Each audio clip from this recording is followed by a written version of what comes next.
अस्सलाम वालेकुम नाज़रीन, प्रोग्राम में खुशामदीद। मेरा नाम है आयशा यूसुफ। नाज़रीन, आज का हमारा टॉपिक भी तहरीक अदम एतमाद ही है, और क्यों ना हो, ऑपोजिशन इतनी सरगर्म नज़र आ रही है, मुलाकातें हो रही हैं, कहीं पर तोड़ फोड़ की बातें भी की जा रही हैं। ये कहा जा रहा है कि हुकूमत के कई लोग, 90 से ज़्यादा लोग अपोजिशन के साथ, नून लीग के साथ राब्ते में हैं। जावेद लतीफ़ साहब ने यह दावा किया है, और डेफिनेटली 90 से ज़्यादा लोगों का अपोजिशन के साथ राब्तों में होना ये हुकूमत के लिए परेशान कुन है। शायद इसीलिए CEC की मीटिंग जो है तहरीक इंसाफ की जानिब से बुलाई गई, और उसमें वज़ीर आज़म ने अपने तर्जुमानों को और अपने वज़रा को यही कहा है कि आप लोग सोशल मीडिया पर, उसके साथ साथ इलेक्ट्रॉनिक मीडिया और शोज़ में जाके जितना हो सके हुकूमती पॉलिसीज़ को डिफेंड करें। लेकिन साथ ही साथ वज़ीर आज़म ने बड़ी अहम बात भी की, वो ये उन्होंने कहा कि जब मैं 2018 में आया था वज़ीर आज़म बन के, तो अपनी काबीना को कहा था कि घबराना नहीं है, लेकिन अब मैं ऑपोजिशन को ये कह रहा हूँ कि आपने घबराना नहीं है। क्या कहना था उनका, ज़रा वो सुन लेते हैं। सबसे ज़्यादा सेंटेंस मैं कौन सा यूज़ करता हूँ? तो जब मैं गवर्नमेंट में आया तो सबसे पहले मुझे अपनी कैबिनेट को कहना पड़ता था कि घबराना ना, और आज मैं ऑपोजिशन को कहता हूँ कि घबराना ना। ऑपोजिशन को भी कह दिया है कि आपने घबराना नहीं है। अब किस तनाजुर में ये बात की गई है, ये ज़रा आज हम जानने की कोशिश करेंगे। दूसरी तरफ बड़ी अहम मुलाकात हुई है आसिफ अली जरदारी साहब और मौलाना फजलुर रहमान की। इस मुलाकात में तहरीक अदम एतमाद और मुल्की सियासी सूरत हाल पर गुफ्तगू की गई है, और कुछ जो बातें अभी तक सामने आई हैं उसमें यही है कि आसिफ जरदारी साहब ने कहा है कि मौलाना, हमारी तरफ से नंबर जो हैं वो पूरे हैं, हमारे अरकान मुकम्मल हैं, तो आप बस बिस्मिल्लाह करें। और जो उनकी इत्तेहादियों से मुलाकात हुई है उसके बारे में भी उन्होंने मौलाना को बताया है। अब तहरीक अदम एतमाद में तमाम अपोजिशन जमातें मुत्तहिद हैं या नहीं हैं, क्या नंबर्स पूरे कर लेंगी, और इत्तेहादियों से जो मुलाकातें हुई हैं क्या उसका कोई फ़ायदा होगा तहरीक अदम एतमाद में, और हुकूमती लोगों की जो बात की जा रही है कि वो अपोजिशन के साथ राब्ते में हैं, क्या वो वाकई में तहरीक अदम एतमाद वाले दिन भी अपोजिशन के साथ खड़े होंगे या नहीं, क्योंकि अपोजिशन बहुत कॉन्फिडेंट नज़र आ रही है कि इस मरतबा ये जो मुश्तरका वार किया जाएगा इससे हुकूमत बच नहीं पाएगी। तो ये हमारा आज का पहला टॉपिक, और प्रोग्राम के दूसरे हिस्से में हम बात करेंगे पैका ऑर्डिनेंस से मुताल्लिक, जिसके ज़रिए कहा यह जा रहा है कि ये फेक को ख़त्म करने के बारे में नहीं है, बल्कि आज़ादी इजहार राय पर कदगन लगाने के मुतरादिफ है, मीडिया और सहाफ़ती इदारों पर पाबंदी लगाने के मुतरादिफ है। इसका क्या इम्पैक्ट हो सकता है, क्योंकि मीडिया जॉइंट एक्शन कमेटी की जानिब से भी इसको रिजेक्ट कर दिया गया है, अपोजिशन रहनुमा भी इस पर तनकीद कर रहे हैं, और यूसुफ रज़ा गिलानी साहब ने इसको अदालत में चैलेंज करने का ऐलान कर दिया है कि इसके ज़रिए ये हरास करना चाहती है ये हुकूमत सहाफ़ियों को, सिविल सोसाइटी को, और इसके साथ साथ अपोजिशन के लोगों को। हमारे साथ मेहमान मौजूद हैं आज अली मूसा गिलानी साहब, रहनुमा पीपल्स हैं, इसके साथ साथ रहनुमा मुस्लिम लीग नून डॉक्टर निसार अहमद चीमा साहब हमारे साथ मौजूद हैं, और रहनुमा तहरीक इंसाफ फिरदौस शमीम नकवी साहब हमारे साथ मौजूद है। बहुत शुक्रिया हमारे मेहमानों का हमें ज्वाइन करने के लिए। फिरदौस शमीम नकवी साहब, आपसे मैं आगाज़ करना चाहूँगी। सर, इस वक्त अपोजिशन बड़ी एक तो कॉन्फिडेंट नज़र आ रही है और एक्टिव भी नज़र आ रही है, मुलाकातें भी हो रही हैं, और ये कह रहे हैं कि इस मरतबा ये जो वार करने जाएंगे हम, इससे हुकूमत नहीं बच पाएगी। तो हुकूमत तैयार है तहरीक अदम एतमाद के लिए? बिस्मिल्लाहिर्रहमानिर्रहीम। लाहौर के जलसे से पहले क्या ख्याल था आपका? कमजोर नजर आ रही थी ऑपोजिशन? उस वक्त भी इतनी जोरों शोर से कह रहे थे बस हुकूमत गिर रही। जब मौलाना 10 मिलियन की मार्च लेके जा रहे थे और इस्लामाबाद में पड़ाव डाला था, तो उन्हीं ने भी यही फैसला किया था कि जब तक हुकूमत जाएगी नहीं उस वक्त तक हम जा नहीं रहे। ये हमारे जो बिलावल भुट्टो जरदारी साहब हैं, बिलावजा भुट्टो जिन्हें मैं कहता हूँ, वो मेरे ख्याल से 11वीं मार्च अनाउंस कर चुके हैं जब से इख्तिदार ये 2018 का इलेक्शन। ये तो रात दिन की बात हो गई। और जो बात आपने इंट्रोडक्शन में कही थी कि 90 जिस दिन इनके पास एक आदमी ज्यादा होगा उस दिन ये अदम एतमाद लाने में दखल नहीं करेंगे। अभी तक जितने वोट्स हुए हैं जो क्रिटिकल हैं, आज की तारीख तक कोई क्रिटिकल वोट लेके नहीं गए। अगर कोई एक सेटबैक हमें हुआ है वो यूसुफ रजा गिलानी साहब का इलेक्शन हुआ है। इसके अलावा आप बता दीजिए कि हुकूमत को कोई सेटबैक हुआ। और उसको भी हमने फौरी तौर पे इमरान खान साहब के ऊपर वोट ऑफ कॉन्फिडेंस लेके, जिसमें हमने उनके ओरिजिनल वोट से 4 वोट ज्यादा दिलवा के ये साबित कर दिया कि हुकूमत इतनी ही मुस्तहकम है। यानी कोई माना परेशानी नहीं है, कोई परेशानी नहीं है हुकूमत को इस तरीके अदम एतमाद या मार्च की बातें जो की जा रही हैं इससे। देखिए, एक अपनी जगह दुरुस्त बात है कि हमारी कोई मेजॉरिटी गवर्नमेंट नहीं है, it is an alliance based government, और हमें अपने इत्तेहादियों पे पूरा यकीन है। हमारे इत्तेहादियों ने आके मीडिया पे बयान दे चुके हैं कि हम कहीं नहीं जा रहे। अगर उसके बावजूद, ये सब लोग सीजन लोग हैं, हाल से चौथी परवेज इलाही साहब की या मुनीस इलाही की कोई वैल्यू रह जाएगी उनके अल्फाज की, कि अगर वो अपना वोट तब्दील कर ले? ये मुमकिन नहीं है। वफादार लोग हैं, खुद कहते हैं वफादार लोग हैं। उन्होंने इतनी खुल के बात कर दी कि जी हमें एस्टेब्लिशमेंट स्टेट का इशारा आएगा तो हम तब्दील करेंगे। भाई, स्टेट का इशारा कैसे आएगा? स्टेट है क्या? बात यह है कि पाकिस्तान को अगर मुस्तहकम रखना है आपने, तो ये कैसे मुमकिन है कि आप हुकूमतें यूं तब्दील कराए? कामिल अली आगा साहब ये कहते हैं कि हम इस हुकूमत के साथ नहीं बल्कि रियासत के साथ हैं। जी, मैंने कहा ना, स्टेट, रियासत और स्टेट एक ही बात। जी जी बिल्कुल। मैं जो बात कह रहा हूं, क्वेश्चन ये है कि पाकिस्तान की तारीख में कहते थे कि जमहूरियत पनप नहीं सकती। 2 हुकूमतों ने 5-5 साल पूरे किए। अब ये चल रहा है कि आज तक किसी वजीर आजम ने 5 साल पूरे नहीं किए। मैं आपको ये कह सकता हूँ कि तहरीक इंसाफ जब तक पावर में है, वजीर आजम सिर्फ एक ही आदमी है, वो इमरान खान है। दूसरा नाम कोई कंसिडर भी नहीं किया जा सकता। अल्लाह मियां उनको हयात दे, जब तक उनकी जिंदगी है और वो अकल है, शऊर है, तो वजीर आजम है वो इमरान खान।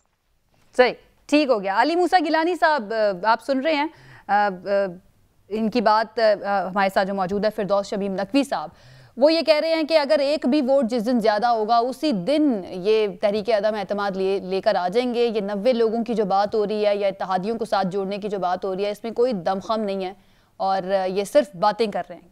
क्या कहेंगे आप, वाकई में आ रही है तहरीक अदम एतमाद या फिर मार्च हो रहा है या फिर ये वाकई में सिर्फ बातें हैं?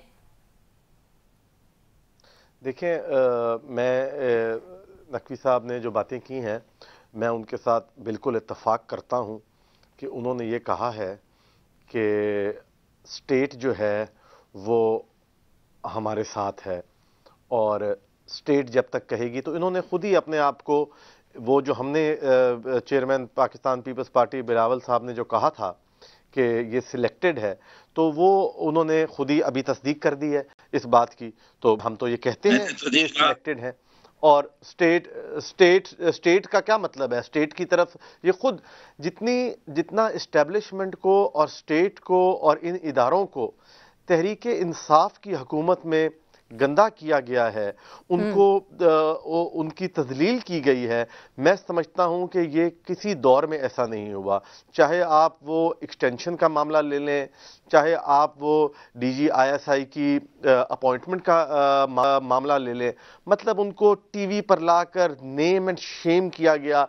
ये इल्ज़ाम लगाते हैं कि ऑपोजिशन या मियां मोहम्मद नवाज शरीफ साहब ने कहा, उन्होंने तो किसी शख्स के खिलाफ बात की। ये तो एक इदारे को एक ऐसी जगह पर खड़ा कर देते हैं कि वो इदारे को अपनी उनकी जो फोर्सेज है वो मतलब एक वो इंस्टीट्यूशन ऐसा है जो कि एक बड़ा डिसिप्लिन इंस्टीट्यूशन है और उनको ना पता हो कि उनका सरबराह कौन है, कौन चेंज हो रहा है, कब समरी आ रही है, कब समरी जा रही है। तो इन्होंने ही अपने इदारों को भी यही मलाइन करते हैं। ये समझते हैं कि जैसे वो एक मिसाल है कि एक एमेच्योर्स के हाथों में ये हुकूमत आ गई है और ये कह रहे हैं कि जब तक इमरान खान साहब जिंदा हैं, अल्लाह ताला उनको जिंदगी दे, तो तब तक वो वजीर आजम है, ये कहना चाह रहे हैं। तो मैं ये समझता हूं कि ये डेमोक्रेसी जो है, हमने पीपल्स पार्टी ने हमेशा, आज आपने चेयरमैन साहब की बात भी सुन ली, हम ये कभी नहीं चाहेंगे कि डेमोक्रेसी इस मुल्क में डीरेल हो। डेमोक्रेसी के लिए जितनी कुर्बानियां हमने दी हैं, हमारी जमात ने दी हैं, हम जितना डेमोक्रेसी का अलम बरदार पाकिस्तान पीपल्स पार्टी है और कोई जमात नहीं है, ये भी डेमोक्रेसी का हिस्सा है। तहरीक अदम एतमाद लाना भी डेमोक्रेसी का हिस्सा है। और जो बात कर रहे हैं 90 वोटों की, तो 90 जिन्होंने ये क्लेम किया, मैं समझता हूं कि हमें तो तहरीक अदम एतमाद की चीजें तो बिल्कुल अपनी चेस्ट के साथ रखनी चाहिए, हमें तो वो डिस्क्लोज भी नहीं करनी चाहिए। आखिरी टाइम तक यूसुफ रजा गिलानी साहब के इलेक्शन में हुकूमत मीटिंग्स कर रही है, सारा कुछ हो रहा है। ये तो हफीज शेख साहब जिन पर इन्होंने आज केस बना दिए हैं, नैब ने नोटिस ले लिया है FBR के ऊपर, ये तो उनको वजीर बनाना चाह रहे अली मुर्तज़ा थे। गिलानी साहब, आपने अपनी बात के अंदर दो बातें की हैं जो कॉन्ट्रडिक्ट करती हैं। एक तरफ आपने कहा कि इस हुकूमत ने जितना ज्यादा इदारों को मिलाइन करने की कोशिश की है और आपने कुछ मिसालें भी गिनवा दी, दूसरी तरफ शुरू में आपने ये कह दिया कि ये रियासत जो है यानी कि जिन इदारों की तरफ आप इशारा कर रहे हैं वो इनके साथ खड़े हैं। तो आपको नहीं लगता कि जो जिन इदारों को मिलाइन करने की आप बात कर रहे हैं वो इदारे कैसे फिर खड़े हो सकते हैं? मैं वही बात तो कर रहा हूँ जी। अब आप मेरी बात, आपको शायद मैं जो बात कन्वे करना चाह रहा हूँ वो तो मैंने कन्वे कर दी है अपनी इसी बातों में, कि रियासत ने इनका साथ दिया और इन्होंने आगे से रियासत को क्या दिया। आप देख लें कि जो शख्स इनको बनाने में इनका किरदार अदा किया, चाहे वो मोहसिन बेग है, वो लोगों का जहाज मांग कर लेकर गया इनको साथ, इनको प्रमोट किया, जिस मीडिया ने इनको प्रमोट किया, जिस शख्स ने इमरान खान के लिए जहाज उड़ाया, कैंपेन की, चाहे वो जहांगीर तरीन साहब है, चाहे वो मतलब अब मैं नेम पर्सन जिसने इनकी मदद की हो और आज ये इन्होंने उनको ना डसा हो, ये तो किसी शख्स का भी के साथ भी मुखलिस नहीं है। मैं ये समझता हूं कि हमारा prime minister is a very selfish person. वो सिर्फ अपनी वो नार्सिसिस्ट आदमी है, उनको सिर्फ अपनी खुद मुख्तारी, वो उनकी एक तकरीर के अंदर, वो 1 मिनट की तकरीर हो, 60 सेकंड के अंदर वो 30 दफा 30 सेकंड मैंने ये किया, मैंने यूं किया, तो he is a narcissist person. उनको अपनी मुल्क से ज्यादा वो समझते हैं कि मैं पाकिस्तान हूं। इमरान खान पाकिस्तान नहीं है। इमरान खान को ये पता होना चाहिए, इमरान खान साहब अगर पाकिस्तान होते तो आज उनकी मेजॉरिटी गवर्नमेंट होती। ये खुद इतने पॉपुलर लीडर थे, तो ये बैसाखियों के तहत चल रहे हैं। ये रोज आज फिर ये कैबिनेट को बढ़ा रहे हैं, ये डिफरेंट उनको जो अलायंस ग्रुप्स हैं उनको ये साथ मिला रहे हैं। तो ये अगर पॉपुलर होते तो इनको 2/3 मेजॉरिटी मिलनी चाहिए थी, इनको तो नहीं मिली। ठीक है, आपका पॉइंट आ गया जो ठीक है। डॉक्टर निसार अहमद चीमा साहब को भी शामिल गुफ्तगू में कर लूं। डॉक्टर साहब, कितने लोग हैं जो राब्ते में हैं नून लीग के साथ? जावेद लतीफ साहब 90 लोगों की बात कर रहे हैं, तो ये बहुत बड़ी तादाद हो जाती है। क्या वाकई में ऐसा है या फिर ये सिर्फ एक सियासी नारा है? आयशा, एक तो मैं जिस तरह जनाब गिलानी से फरमा रहे थे उसी बात को आगे बढ़ाते हुए मैं ये कहूँगा, इदारों को मिलाइन करने की जो बात हुई, देखें ये मौजूदा वज़ीर-ए-आज़म साहब ने ये फरमाया, उनके अल्फाज हैं कि अलकायदा के दहशतगर्दों को ISI ने ट्रेनिंग दी। अंदाज़ा करें कि इससे बड़ा यानी बेबुनियाद, झूठा और बेहुदा इल्ज़ाम को लग सकता है अपने कौमी इदारों के ख़िलाफ़। फिर इन्होंने फरमाया कि ईरान के खिलाफ पाकिस्तानी सरजमीन इस्तेमाल चीमा साहब, अगर हम इस तरह की बातों की तरफ जाएं तो बहुत ज्यादा बड़े सियासतदान ऐसे हैं जिन्होंने बड़ी बातें की हैं और बड़ी अजीबोगरीब बातें की है, लेकिन जो मैंने सवाल किया ना उसके बारे में आप बता दीजिए। जी देखें, जो आपने सवाल किया है, देखिए गुजारिश ये है कि लातादाद लोग हैं, इनमें गालिब अक्सरियत वो है। देखें PTI के जितने मेंबरान असेंबली हैं, कुछ ऊँचू का मुरब्बा है। देखिए कोई ऐसे नजरियाती लोग तो है नहीं है, कोई कहीं से आ गया, कोई पीपल्स पार्टी से आ गया, कोई मुशर्रफ के साथियों में से आ गया, कोई काफ लीग से आ गया, कोई इसी तरह। बात यह है कि चूचू का मुरब्बा है। ये इन लोगों को जब ये एहसास हो रहा है कि हमने वोट लेने के लिए अवाम के पास जाना है, तो क्या मुँह लेके जाएंगे, कौन सी कारकर्दगी हम दिखाएंगे? 3.5 साल में जो कुछ इस नालायक हुकूमत ने, जालिम हुकूमत ने अवाम के साथ जो किया है, अब यह है कि ये कौन सी कारकर्दगी दिखाएंगे? बात यह है कि अवाम तो महंगाई और बेरोज़गारी की चक्की में पिस के रह गए। मुसलसल बमबारी हो रही है महंगाई की, आए रोज़ कोई ना कोई नया बम गिरा देते हैं। बात यह है, सच्ची बात यह है कि आप देखें तो सही कि जब इनको हुकूमत मिली 2018 में, तो उस वक्त गैस, बिजली और पेट्रोल की कीमतें क्या थीं? इंटरनेशनल मार्केट में तेल की कीमत उस वक्त जो थी 2013-14 में, वही आज है। आप चेक कर लें इंटरनेशनल मार्केट में। लेकिन उस वक्त पेट्रोल की कीमत जो है हमारे मुल्क में 80 रुपए पर लीटर थी, आज उससे डबल हो गई है। बात यह है कि अशियाए खुर्दरोश की कीमतें आप देख ले, अपनी करेंसी को जिस तरह इन्होंने डी वैल्यू कर दिया, बेकदर कर दिया। ये फैक्ट्स तो हमारे सामने हैं चीमा साहब, लेकिन 90 लोग क्या वाकई राब्ते में हैं आप लोगों के साथ? अगर हैं तो फिर देर किस बात की है तहरीक अदम एतमाद में? कि पीटीआई के अरकान असेंबली उनको भी पता है कि हमने वोट लेने के जाना है, आवाम के पास जाना है, क्या मुंह लेके जाएंगे। इस वजह से वो ये कि ये इस हुकूमत से अपने आप को अलग करना चाहते हैं। वो सिर्फ गारंटी चाहते हैं कि हमें आइंदा इलेक्शन में पंजाब के लोग जो है उनकी गालिब अक्सरियत चाहती है कि उन्हें मुस्लिम लीग नून के टिकट की गारंटी मिल जाए। इनकी इत्तेहादी जो है उनको पता है कि डूबती हुई कश्ती है, इससे जितनी जल्दी छलांग लगाए उतनी बेहतर है। अच्छा चीमा साहब, ये जिन लोगों की आप बात कर रहे हैं कि जितने भी लोग हैं जो इस वक्त आप लोगों के साथ है, वो सिर्फ गारंटी चाहते हैं कि उनको टिकट मिल जाए। ये वो लोग होते हैं जब ये किसी हुकूमत में शामिल होते हैं और आप अपोजिशन में होते हैं तो आप इन्हीं लोगों के ऊपर तनकीद कर रहे होते हैं, और उसके बाद जब ये लोग आपकी तरफ आते हैं तो आप इन लोगों को डिफेंड करना शुरू कर देते हैं कि ये सिर्फ गारंटी चाह रहे हैं कि हमें टिकट मिल जाए। देखें आयशा, बात यह है कि हमारे मुल्क ने अभी बहुत लंबा एक जमहूरी सफ़र तय करना है। जमहूरी जो एक सफ़र है उसको बार बार इंटरप्ट किया जाता है हमारे मुल्क में। अगर ये एक अनइंटरप्टेड ये सफ़र चलता रहे तो यहाँ पे जमहूरी रवायात, जमहूरी कदरें मुस्तकम हों, जमहूरी अदारे जो हैं इस्टेब्लिश हो जाए। लेकिन जब तक वो नहीं होता उस वक्त तक ये इस तरह के जो है हवा का रुख देख कर अपनी लॉयल्टीज बदलने वाले लोग जो हैं उनको फिर यह है कि मुख्तलिफ जमातों की लीडरशिप जो है वो अपनी वज़ादारी और मुरव्वत से काम लेते हुए ये है कि उनको एक्सेप्ट कर लेती है। अच्छा चलिए सिर्फ ये बता दें कि तहरीक अदम एतमाद कब आ रही है, फिर मैं नकवी साहब की तरफ वापस बढ़ूं। तहरीक अदम एतमाद कब आ रही है? देखिए ये फैसला जो है ये पीडीएम की और पीपल्स पार्टी की क़यादत जो है मिल के फैसला करेगी। टाइम का जो है वो फैसला उन्होंने करना है। लाए अमल के बारे में छोटा मोटा इख्तलाफ हो सकता है, लेकिन जो असल बात है कि ऑब्जेक्टिव क्या है हमारे सारी अपोजिशन जमातों के, वो बिल्कुल क्लियर हैं। कोई उसमें एम्बिग्युइटी नहीं है, कन्फ्यूजन नहीं है, कोई भाम नहीं है, पूरी यकसुई है मुकम्मल तौर पर। वो क्या है, मकासद क्या हैं कि इस मुल्क पे कानून की हुक्मरानी हो, आइन की बालादस्ती हो, अवाम की राय का एहतराम किया जाए और पीटीए हुकूमत की शक्ल में जो अजाब मुसल्लत किया गया इस कौम पे उससे निजात हासिल की जाए। नकवी साहब कोई भाम नहीं है। ठीक है नकवी साहब, आप सुन रहे हैं चीमा साहब की बात। तहरीक अदम एतमाद का अभी तो फैसला नहीं हुआ कि कब आनी है, क़यादत अपोजिशन जमातों की मिलकर फैसला करेगी, तो हुकूमत के पास अभी लगता है काफी वक्त मौजूद है कारकर्दगी दिखाने का, तो फायदा उठाएगी इस वक्त से हुकूमत? पहले तो मैं माशाल्लाह दोनों हजरात की जहानत की दाद दे दूं। हमारे चीमा साहब कह रहे थे कि हमने भानमती का कुनबा जोड़ा, और साथ साथ वो कह रहे थे ये 90 वोट हाजिर हैं हमारी खिदमत के लिए अगर हम इनको टिकट की जमानत देते। तो ये इनकी पार्टी के पैदावार होंगे 90 लोग, या ये वही गलती दोहराएंगे जो हमने की? तो ये कितने अक्लमंद लोग हैं कि दूसरों की गलती से नहीं सीखते। और दूसरी बात, मेरे भाई जिलानी साहब, मैंने कोट किया कामिल आगा साहब को कि उन्हीं ने ये जुमला कहा, वो जुमला उन्हीं ने कह दिया, मैंने कहा। पता जी वो क्या सुन रहे हैं, कान में उन्हीं ने कोई रुई डाली हुई है या क्या डाला हुआ है। तो इस दफा जो मैं जवाबात दूं तो उसके लिए वो रुई निकाल लें पहले और गौर से सुने।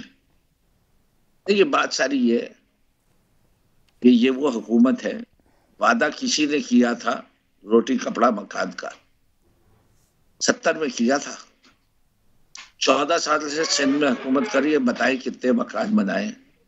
हमने मकानों के सिलसिले में जो स्कीम बनाई है वो दुनिया भर भी सराह रही है और उसकी फाइनेंसिंग भी देख रहे हो, वो बढ़ भी रही है और उसकी वजह से जो है वो रोजगार भी बढ़ रही है। हमने मोहल्लियात की बात करते हैं तो दुनिया भर हमें सराहती है। ये आपके ऊपर पैका का लॉ आ जाएगा, ये आप फेक न्यूज फैला रहे हैं, आपके ऊपर एफआईए का रेड ना हो जाए कहीं। जिस तरह आप ये बातें करें इसके ऊपर तो लॉ आना चाहिए, जो लॉ बना है फेक न्यूज फैलाने का। ये तो आप फैला रहे हैं फेक न्यूज कि हमने ये घर बना दिए हैं, घर बन गए हैं। इनके पास सबर पैमाना भी लबरेज हो चुका है। मैं बरादर मोहतरम से गुजारिश करूंगा कि पिछले एक हफ्ते के अखबारात की नजरसानी करें तो उसके अंदर उन्हें फिगर मिलेगी कि कितना पैसा बैंकों ने दिया है घर बनाने के और माजी में कितना दिया है। बैंकों की लोनिंग से जज कर लीजिए कि घर बन रहे हैं कि नहीं बन रहे, ठीक है ना। बाकी मेरे पास और कोई पैमाना नहीं है। मेरे पास सीमेंट कंजम्पशन का पैमाना है, सीमेंट कंजम्पशन का। मेरा पास तीसरा पैमाना स्टील कंजम्पशन का है। तो अगर इन सब चीजों में कमी हुई है तो आप दुरुस्त कह रहे हैं, और अगर इनमें बढ़ाव आया है तो मैं दुरुस्त कह रहा हूं। मैं आपकी किसी बात से क्यों लड़ूं? मुझे तो पता है ना, बैंकों ने पैसे ज्यादा दिए, स्टील की कंजम्पशन बढ़ी है, सीमेंट की कंजम्पशन बढ़ी है, कीमतें बढ़ी है। सिंध के अलावा पंजाब के अंदर कंस्ट्रक्शन में तेजी आई है और तेजी आई, ये काफी नहीं है। आप कहे कि जी कोविड के लिहाज से, कोविड का जो हमने तरीकाकार लिया वो किसी ने नहीं सराहा, तो आप देख लीजिए इकोनॉमिस्ट का रिव्यू है, वर्ल्ड रिव्यू है, इकोनॉमी के लिहाज से भी, पीपल डीलिंग के लिहाज से। अगर आप सोशल वेलफेयर प्रोग्राम्स के तहत कहे तो अगर आप एहसास हेल्थ कार्ड को एक अच्छा प्रोग्राम नहीं समझते फिर वो आपकी मर्जी है। हमारे लिहाज तो आप देख रहे हैं कि क्या हो रहा है, हॉस्पिटल लोगों को वापस भेज रहे हैं। नकवी साहब, मैं आपको बात नहीं काटना चाह रहा था। एक मिनट, आप सीनियर हैं। मैं गिलानी साहब, मैं आती हूँ आपकी तरफ, आप कंप्लीट कर लें नकवी साहब। बात सारी है कि हर जब भी कोई नया प्रोग्राम शुरू होता है उसकी टीथिंग प्रॉब्लम्स होती है। It will never start as a perfect program. मैं तो प्रोग्राम के डिजाइन की बात कर रहा हूं। आप प्रोग्राम के डिजाइन से फॉल्ट करते हैं, जो इसकी टीथिंग प्रॉब्लम है वो खत्म होंगी। ऑब्वियसली कुछ अस्पताल जो है कोई इश्यूज हैं, हमें भी उन अस्पतालों के साथ इश्यूज है। आपके ख्याल से पाकिस्तान में हर अस्पताल ईमानदारी से बिलिंग करता है? नहीं करता। ब्लैकलिस्ट भी हुए होंगे अस्पताल, कुछ रूल्स भी है जिसकी पे क्वालिफिकेशन हो रही होगी। ये कोई है कि हर अस्पताल को अपनी इजाजत दी, हमने कहा प्राइवेट एंड पब्लिक दोनों। ठीक, तो इसलिए ये सिर्फ ये नहीं है। अब आप देखें कि पाकिस्तान की तारीख में 70 साल बाद डैम बनाने शुरू किए गए, उसके मुकाबले में देखें बहुत छोटी सी चीज है बसें, इससे छोटी चीज नहीं हो सकती। ठीक है नकवी साहब, आपका पॉइंट आ गया। गिलानी साहब की तरफ मैं बढ़ूं। 10,000 का हुआ, 2,000 का हुआ, 250 का हुआ, तीनों वादे इनके सीनियर लोगों ने किए। बता दे कोई एक पूरा हुआ? ठीक है गिलानी साहब, एक तो आप कुछ कहना भी चाह रहे हैं नकवी साहब की बात पे, दूसरा मेरा सवाल भी सुन लीजिए। आज जो मुलाकात हुई है जरदारी साहब की और मौलाना फजल रहमान की, उसके बारे में जरा बताइए क्या बातचीत हुई है? क्या सिर्फ तहरीके अदम एतमाद से मुताल्लिक की बात हुई है या फिर दोबारा से पीपल्स पार्टी की शमूलियत भी हो सकती है पीडीएम में? देखिए, मेरा वो जो सामने प्रेस रिलीज आई होगी उसी के मुताबिक ही बात जो मीडिया तक आई है मैंने भी वही पढ़ी है। और मेरा ख्याल है कि पीडीएम ही फिलहाल तो इस वक्त हमारा हदफ जो है वो इस हुकूमत से अवाम को की जान छुड़वानी है। हम खुद इसमें इमरान खान साहब को, क्योंकि हम अगर ये इतने पॉपुलर होते तो ये अपना इलेक्शन लड़ लेते, ये इलेक्शन करा दें। इनको पता है कि इन्होंने इलेक्शन नहीं कराना और ये इस तरह के लॉज लाकर, और अब इन्होंने इलेक्शन कमीशन में ये कह दिया है कि जी हाँ, जो हुकूमती वज़रा है वो भी कैंपेन कर सकते हैं, हुकूमती वज़रा भी कैंपेन करेंगे, शायद तब बल्दियाती इलेक्शन में कोई इनको फायदा हो जाए। तो ये इस तरह की चीजें करें। जो ये बात कर रहे हैं ना एहसास प्रोग्राम, मैं आपको बता दूं कि ये पायलट प्रोजेक्ट जो था ये पाकिस्तान पीपल्स पार्टी लेकर आई थी BISP का। इन्होंने सेम जो उसका डेटाबेस था, जो हमने वो पूरा पायलट प्रोजेक्ट बनाया था, इन्होंने सेम टू सेम वो उठाया और उसके अंदर हमने जैसे नादरा का कार्ड बना, आज नादरा के कार्ड के तहत आप टैक्स नंबर भी आपका वही है, उसके अंदर इतनी गुंजाइश थी कि आप उसको लिंक कर सकते थे। हमने भी जो BISP बनाया था वो इसी विजन के साथ बनाया था कि जब इनिशियली हमने लोगों को पैसा देना शुरू कर दिया फॉर्म के ऊपर, उसके बाद भी उनकी वेरिफिकेशन ही होने लगी। जो मुस्तहक थे उनको कार्ड मिल गया, जो दूसरे टेम्पररी कार्ड थे वो कैंसिल हो गया और इन्होंने उसी को ही एक्सपेंड कर दिया। तो प्लीज जो ये कह रहे हैं ना कि रोटी कपड़ा और मकान का नारा जो बात कर रहे थे, हमने जो स्टेट ओन्ड कंपनीज थी उनके अंदर मजदूरों को राइट्स भी दे दिए, मजदूरों को शेयर्स दे दिए उसके अंदर। तो ये BISP का प्रोग्राम था। जो 5 मरला स्कीम आज भी चल रही है, पंजाब के अंदर भी, KP के अंदर भी, आज भी सिंध के अंदर भी, वो भी पीपल्स पार्टी लेकर आई थी। जो ये बात कर रहे हैं कि स्टील की कंजम्पशन बढ़ गई, सीमेंट की कंजम्पशन बढ़ गई, मुझे ये बताएं कि जो अवाम है वो रो रही है आज, वो ये हमें टीवी पर बैठ के बता रहे हैं कि स्टील की कंजम्पशन बढ़ गई तो मुल्क तरक्की के दाने पे पहुंच चुका है, सीमेंट की कंजम्पशन बढ़ गई, बैंक लोन दे रहा है। लोन तो हमेशा से लोग ले रहे थे, हाउस बिल्डिंग फाइनेंस लोन तो हर जगह मिल रहे होते थे। गिलानी साहब, वो अगर बढ़ गए हैं तो उसका मतलब है कि घर बन तमाम जमातें ऑपोजिशन की दावा करती हैं कि हम आवाम के लिए खड़े हैं, आवाम के लिए आवाज उठा रहे हैं और आवाम की बेहतरी के लिए इस हुकूमत का जाना जो है वो बड़ा जरूरी है। अब हुकूमत जाएगी कैसे? तहरीक अदम एतमाद की बात करते हैं कि वो लेकर आएंगे, लेकिन तहरीक अदम एतमाद का अभी तक फाइनली नहीं हुआ है कि कब लेकर आएंगे। तकरीबन 4 साल होने वाले हैं। आप सब्र तो करें, आप सब्र तो करें। कितना सब्र करें? 4 साल आप जिन इत्तेहादियों से मिलने जाते हैं वो कहते हैं कि ऑपोजिशन अभी वाज़ेह नहीं है कि ये करना क्या चाह रहे हैं। पर हमने बिल्कुल क्लियर है। देखिए, सबसे पहले अभाम जरूर था पीडीएम के अंदर, जिसपे पीपल्स पार्टी का ये मौकफ था कि हमें अदम एतमाद लेकर आना चाहिए। पंजाब में स्पीकर के खिलाफ, प्राइम मिनिस्टर के खिलाफ, पर पीडीएम में थे कि आप इस्तीफे वाली ऑप्शन थी। हमने कहा कि इस्तीफों वाली ऑप्शन हम बाद में रखेंगे, यही था। आज पीपल्स पार्टी की बात के ऊपर तमाम पीडीएम मुत्तफिक हो गई है, तो ये एक जमहूरी कदरों की मैं समझता हूं कि मजबूत हुई हैं और पीपल्स पार्टी का मौकफ सराहा गया है और अब सब अदम एतमाद की तरफ आ गए हैं। तो अदम एतमाद के ऊपर हम एक पूरी तैयारी के साथ आएंगे। अच्छा, इस चीज की तैयारी कर ली है, ये प्लानिंग हो गई है गिलानी साहब? 8 तारीख को वो मार्च इस्लामाबाद में होगा। ठीक है। अच्छा गिलानी साहब, इस बात का जवाब देते, फिर मैं चीमा साहब की तरफ बढ़ूंगी। तहरीक अदम एतमाद अगर कामयाब हो जाती है तो उसके बाद क्या प्लान है? क्या दोबारा से इंतखाबात की तरफ जाएंगे या फिर इन हाउस तब्दीली हो सकती है? क्या प्लान क्या किया है इस बारे में? क्योंकि इसका अभी तक जवाब कोई सामने नहीं आया ऑपोजिशन के किसी भी रहनुमा की जानिब से। देखिए, इसका जो पार्टी के जो लीडरान हैं वही फैसला करेंगे, पर मेरा ख्याल ये है कि हमें उसी वक्त फौरन इंतखाबात की तरफ चले जाना चाहिए। अच्छा, आप सिंध हुकूमत की कुर्बानी देने के लिए तैयार है? पीपल्स पार्टी तैयार है सिंध हुकूमत की कुर्बानी देने के लिए? जी हाँ, कुर्बानी की क्या बात है। सिंध हुकूमत के अंदर मैं आपको ये बात बार बार बता रहा हूं कि आप अगर ये समझ रहे हैं ना कि हम कोई सिंध हुकूमत लेके बैठे हुए हैं और हम उसकी कुर्बानी लेके बैठे हुए हैं, हमें वो नहीं है। आवाम मैंडेट देगी, सिंध में फिर भी उस पार्टी की गवर्नमेंट आ जाएगी, जो ये जितना मर्जी जोर लगा लें, सिंध में फिर भी उस पार्टी की गवर्नमेंट आ जानी है। इनके पास ना, जो इनका कराची में हाल हुआ, जो इनकी कराची में जैसे इनको 14 सीटें मिली हैं, इन्हीं के इत्तेहादी हैं एमक्यूएम वाले। उन्होंने क्या कहा है कि 14 सीटें कैसे मिली हैं इनको? ये इनके इत्तेहादी नहीं है? मुझे बताएं कि उन्होंने क्या बात की है वसीम अख्तर साहब ने। उन्होंने कहा है कि 14 सीटें जैसे मिली हैं पीटीआई को। गिलानी साहब, आई मस्ट से कि आप पहले पीपल्स पार्टी के रहनुमा हैं जिन्होंने ये बात किया कि हमें फौरी इंतखाबात की तरफ चले जाना चाहिए। चीमा साहब, बड़ी अहम मुलाकात हुई और इस मुलाकात की तस्दीक भी कर दी गई है पीटीआई के रहनुमा की जानिब से कि जहांगीर तरीन साहब और शहबाज शरीफ साहब की मुलाकात हुई है।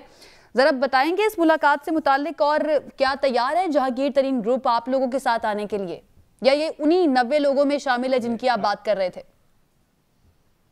आयशा, मुझे सिर्फ एक इजाज़त दे दें, सिर्फ एक कमेंट करने की। जी। जो मोहतरम नकवी साहब फरमा रहे थे कि हमारे घरों का जो प्रोजेक्ट है 50 लाख घरों का, उसकी पूरी दुनिया तारीफ कर रही है।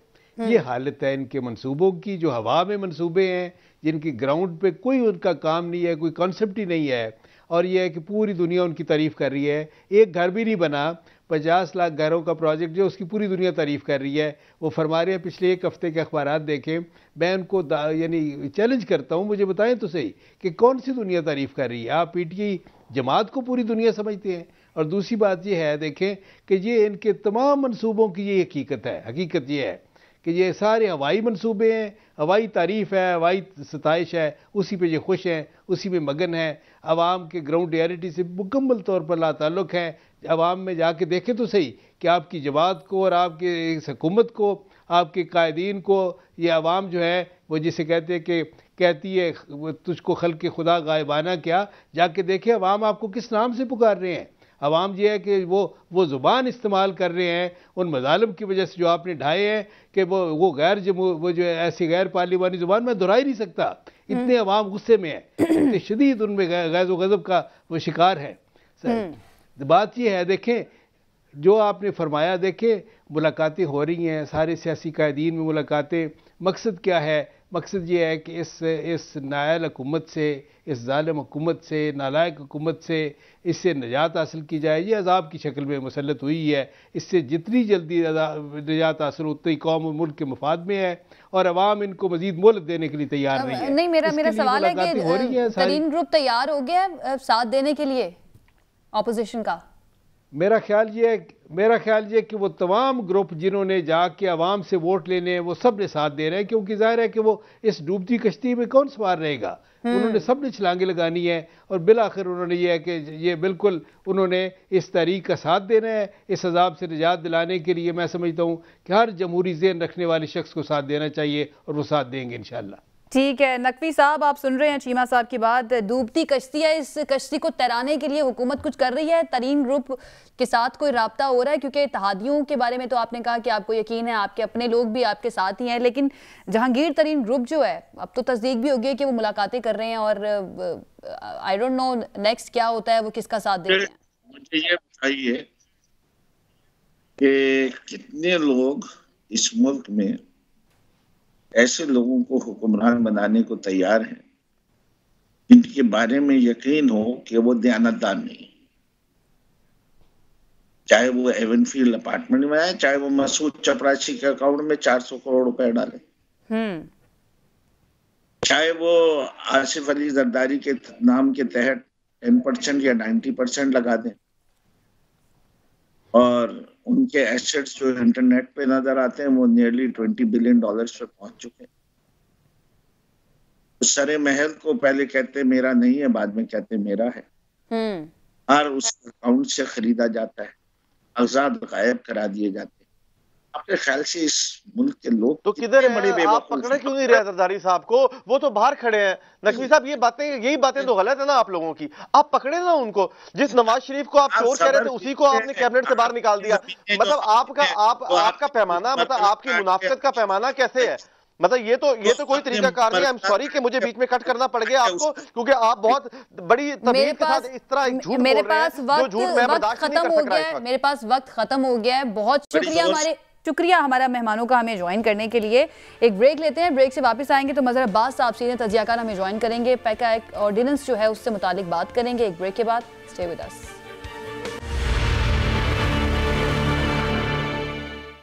नाज़रीन, ब्रेक के बाद खुशामदीद।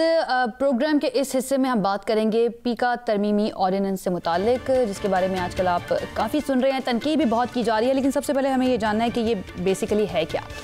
ये एक्ट 2016 में मुस्लिम लीग नून की गवर्नमेंट में सामने आया था और इस के मुताबिक ये साइबर क्राइम और गैर मुजाज कार्रवाइयों की रोकथाम के लिए बनाया गया था और इसका इत्तलाक पाकिस्तान के हर शहरी पर होता था। अब इसमें तरमीम की गई है इस हुकूमत यानी कि पाकिस्तान तहरीक इंसाफ की हुकूमत की जानिब से, और इस तरमीम के ज़रिए सोशल मीडिया डेफेमेशन को पनिशेबल क्राइम बना दिया गया। यानी कि हम में से पाकिस्तान के किसी भी शहरी की जानिब से अगर किसी को सोशल मीडिया पर डिफेम करने की कोशिश की जाती है तो ये एक काबिल सज़ा जुर्म बना दिया गया है इस ऑर्डिनेंस के ज़रिए, इस तरमीम के ज़रिए। इसके अलावा ये नाकाबिल ज़मानत भी होगा। ट्रायल कोर्ट जो है उसको कहा गया है कि 6 माह के अंदर अंदर इसका फ़ैसला करे। और इसके अलावा कई चीज़ें तब्दील की गई हैं, यानी कि पहले 3 साल सज़ा लिखी गई थी, लेकिन अब तरमीम करके सज़ा को 5 साल कर दिया गया है। जब ये एक्ट पहले से मौजूद था तो ये इसमें तरमीम करने की ज़रूरत क्यों पेश आई, इस पर अब तनकीद की जा रही है। जो मीडिया इदारे हैं उनकी जानिब से भी तनकीद की जा रही है, अपोजिशन जमातें भी तनकीद कर रही हैं। यूसुफ रज़ा गिलानी साहब जो सेनेट में कायदे इस पर इख्तलाफ है, उनकी जानिब से कहा गया है कि इस ऑर्डिनेंस को वो चैलेंज करेंगे अदालत में। क्या कहना था उनका, पहले वो सुनते हैं।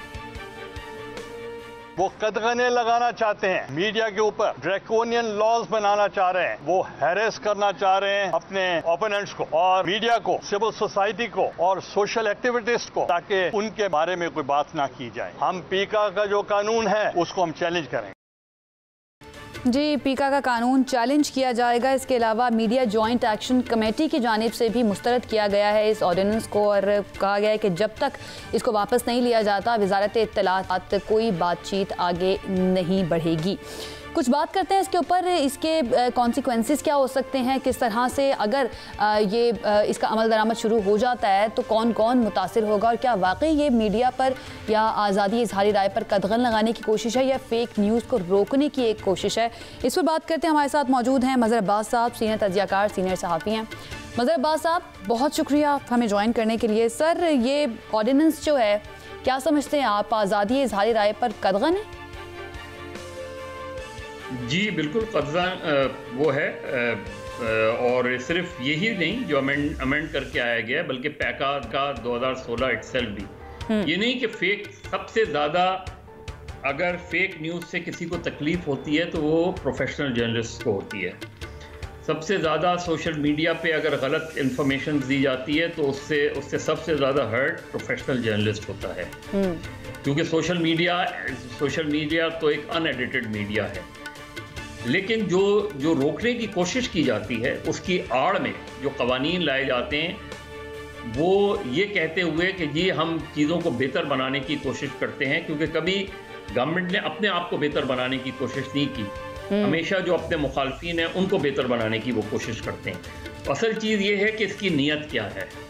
जब पैका 2016 बना था उस वक्त क्या नीयत थी? उस वक्त मुस्लिम लीग नून की जो IT की मिनिस्टर थी अनुशा रहमान साहिबा, उनको बहुत शिकायत थी मीडिया से, और उन्होंने कहा कि जी हर तरीके से गवर्नमेंट के खिलाफ इस तरह का प्रोपेगेंडा किया जाता है, वो किया जाता है, ये सारा, तो लिहाजा उसको बेहतर बनाने के लिए हमें कानून ला रहे हैं। लेकिन उसमें और इसमें फ़र्क ये था कि उन्होंने वो पार्लियामेंट में ले गए, ऑर्डिनेंस के ज़रिए नहीं बनाया उन्होंने, और उधर डिबेट हुई, तजावीज़ आई, वो हुई। उस वक्त भी मीडिया की जो ऑर्गेनाइजेशंस थी, बॉडीज़ थी, उन्होंने वार्न किया था कि ये कल आपके गले पड़ेगा, यही कानून आपके गले पड़ेगा। और उस वक्त की जो अपोजिशन थी, जिस तरह आज की अपोजिशन मीडिया के साथ खड़ी है, उस वक्त की अपोजिशन जिसमें इमरान खान जो है वो आगे थे, जिसमें सदर आरिफ अलवी आगे थे, वो मीडिया के साथ खड़ी हुई आके, और उन्होंने वही बातें की जो आज की अपोजिशन कर रही है। तो यही फर्क है कि आज जो आप तरमीम लेकर आ रहे हैं, आज जो आप फेक न्यूज़ को रोकने की आड़ में जो चीज़ें लेकर आ रहे हैं, कल जब यही चीज़ें आपको हर्ट करेंगी तो कल तो मीडिया की पोजीशन कल भी वही होगी। कल भी वही थी, आज भी वही है, और कल भी वही होगी। पोजीशंस सियासी जमातें बदलती हैं, पोजीशंस मीडिया ऑर्गेनाइजेशंस नहीं बदलती। और मज़हर अब्बास साहब, अभी जैसा कि आप भी कह रहे हैं कि ऑपोजिशन जिस तरह से इस पर तनकीद कर रही है, और सहाफ़ी बिरादरी जो है वो ऑपोजिशन के साथ भी खड़ी है, वो उनकी खबरें भी चलाई जाती हैं, लेकिन 2016 में भी तो ये आज़ादी इजहार राय पर कदगन ही थी, जो अब ऑपोजिशन की जानिब से इस हुकूमत के बारे में कहा जा रहा है, चाहे वो ऑर्डिनेंस के ज़रिए, इसके ऊपर भी हम बात करते हैं कि ऑर्डिनेंस के ज़रिए किया गया या कौमी असम्बली के ज़रिए किया गया, लेकिन ये उस वक्त भी तो आज़ादी इजहार राय पर कदगन ही थी। बिल्कुल आयशा, देखिए उस वक्त भी हम ये बात करते थे कि अपने मुल्क में डिफेमेशन लॉस को बेहतर करें। अगर आप डिफेमेशन लॉस को बेहतर करेंगे तो आपको 50-60% कल चाहे आयशा हो, कल कोई और एंकर हो, कल 10 मरतबा सोचेगा किसी पे पर्सनल अटैक करने का, किसी के बारे में पर्सनल रिमार्क्स देते हुए। कोई पॉलिटिशियन दूसरे पॉलिटिशियंस के बारे में 10 मरतबा सोचेगा।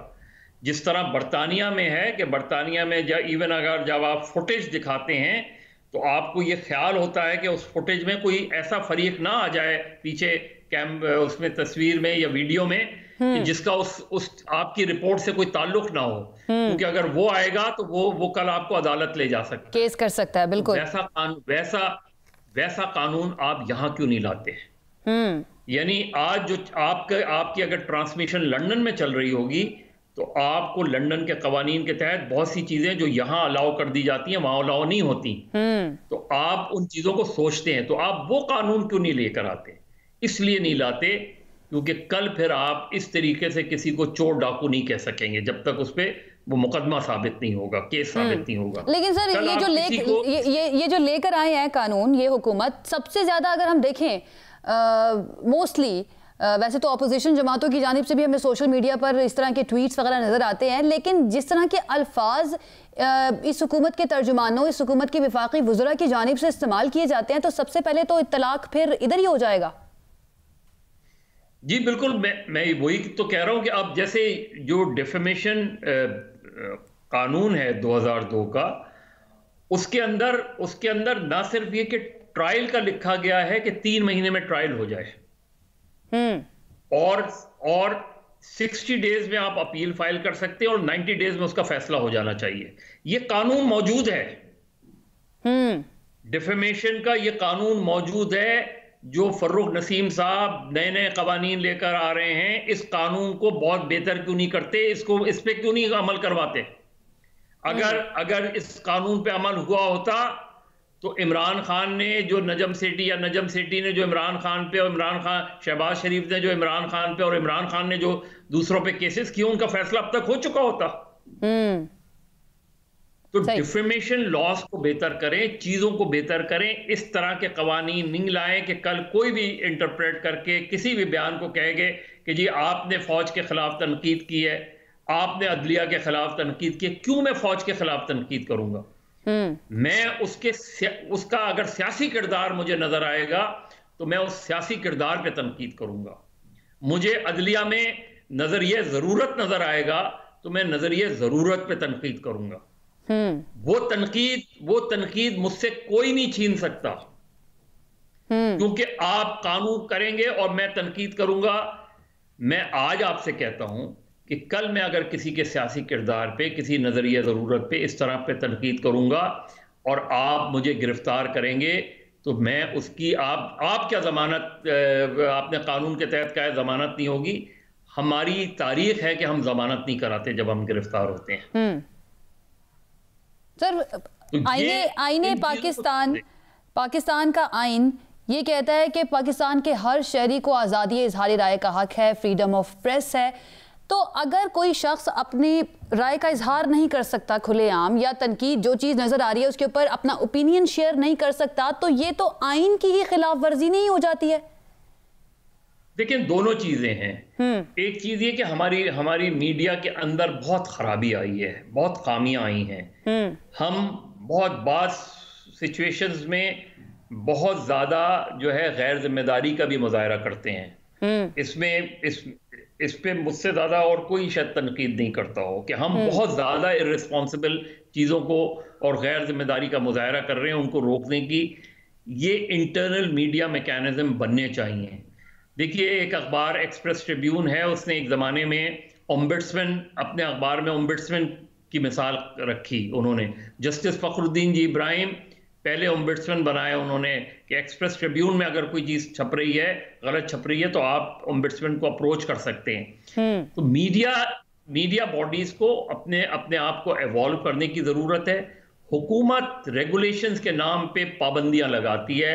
पिछले 75 साल में इस मुल्क में यही कुछ होता रहा है और ऐसा लगता है कि आइंदा भी यही कुछ होता रहेगा। सर, अच्छा, ये जो लॉ एक्ट 2016 में बना, अगर उस टाइम पर तमाम जो स्टेक होल्डर्स हैं, ख़ासतौर पर सहाफ़ती इदारे हैं, उनके जो रिप्रेजेंटेटिव्स हैं, उनके साथ मिलकर, स्टेक होल्डर्स के साथ मिलकर मुशावरत की जाती और एक कंसेंसस के साथ एक एक्ट बनाया जाता, लॉ बनाया जाता, तो आपको लगता है कि इससे बहुत बेहतर हो सकता था?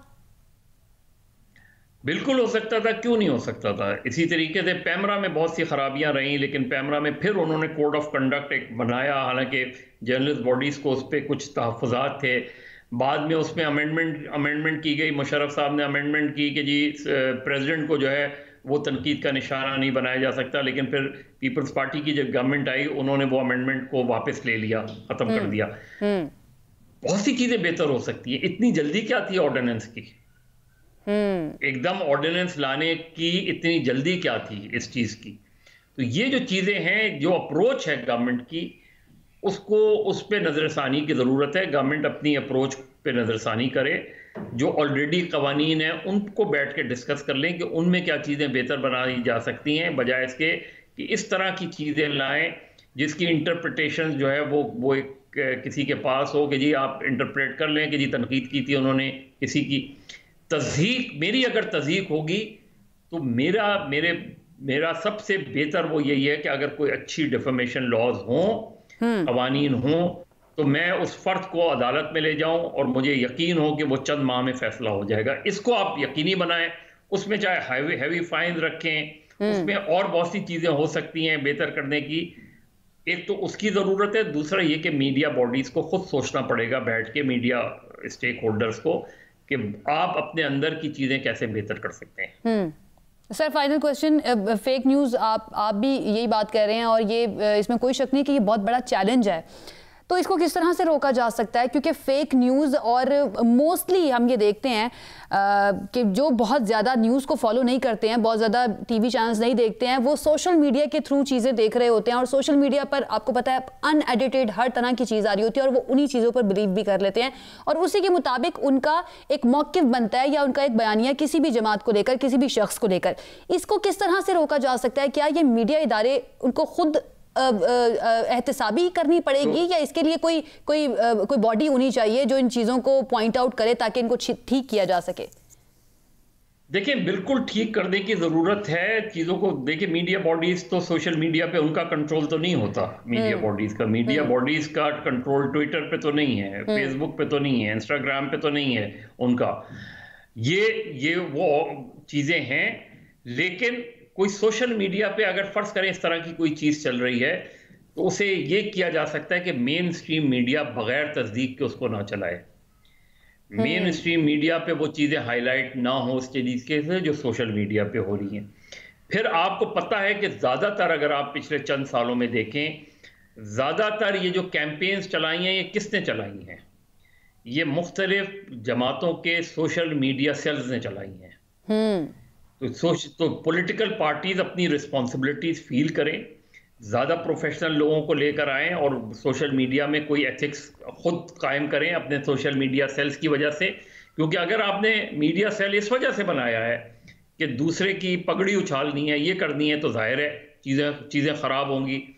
फिर FIA जिसको ये इख्तियार दिया गया है, FIA में जाके आप चेक करें कि कितने साइबर एक्सपर्ट्स वहाँ मौजूद हैं, कितने ट्रेंड हैं वो। इसी वजह से ख़राब केस बनाते हैं, इसी वजह से अदालतों में मुकदमात उड़ जाते हैं। तो यकीनन चीज़ों को बेहतर करने की ज़रूरत है, यकीनन बहुत बेहतर रेगुलेशंस लाने की ज़रूरत है, लेकिन वो मुश्तरका तौर पे आ सकती हैं, आर्बिट्री अंदाज में नहीं आ सकती। बहुत शुक्रिया। मज़हर अब्बास साहब हमारे साथ मौजूद थे। ये जो कानून है prevention of electronic crime act ordinance, उसके बारे में बात कर रहे थे कि किस तरह से ये पाबंदी लगाने के मुतरादिफ है मीडिया इदारों पर आज़ादी इजहार राय पर। इस बारे में उन्होंने अपने ख्यालात का इजहार किया और इसके साथ ही हमारा वक्त भी ख़त्म हो गया है। कल एक मरतबा फिर से हाजिर होंगे। हमें इजाज़त दीजिए, अपना ख्याल रखिए। अल्लाह हाफ़िज़।